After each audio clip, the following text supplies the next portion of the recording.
శ్రీ గోధుమానవత్సరే పద్మనాభనే శిశురతో మాఘమాసే శుక్లపక్షే పౌర్ణమ్యాయాం వాసరః వాసరస్తు సౌమ్యవాసరయుక్తాయాం శుభనక్షత్ర శుభయోగ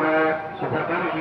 ఏవం గుణ విశేషణ విశిష్టాయాం అస్యాం శుభరితో శ్రీ భగవనాత్మవ శ్రీ భగవత్ప్రత్యక్షరూపం శ్రీ లక్ష్మీనారాయణ ప్రకృతిదేవతాక్షత్రం శ్రీ దోషదేవతాక్షత్రం ఇదంతా కూడా సంకల్పమంట. ఈరోజు కొత్త మన తెలుగు సంవత్సరం తెలుగు నాలుగు సంవత్సరంగా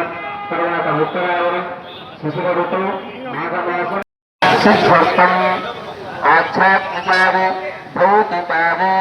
దైవికాది పాపప్రియ నివారణార్థం మనోభిలషిత కామర సిద్ధ్యర్థం సమస్త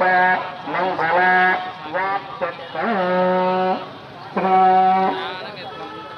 వెంకటేశ్వర స్వామినః శ్రీరామచంద్ర ప్రభు పాద సేవస్య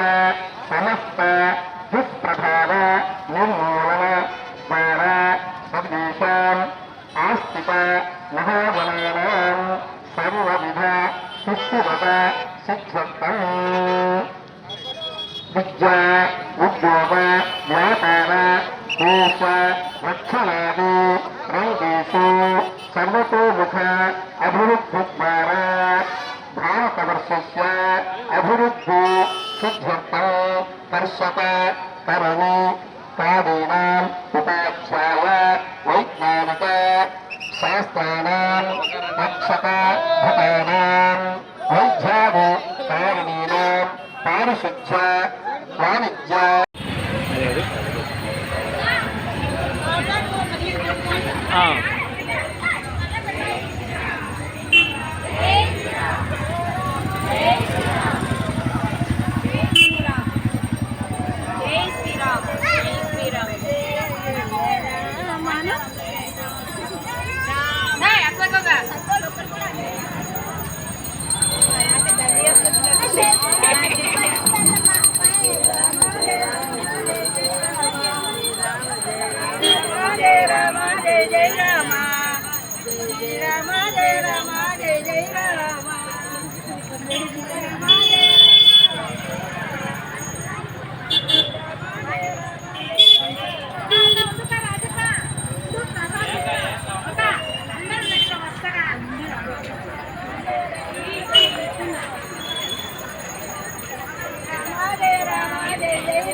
చేశారు.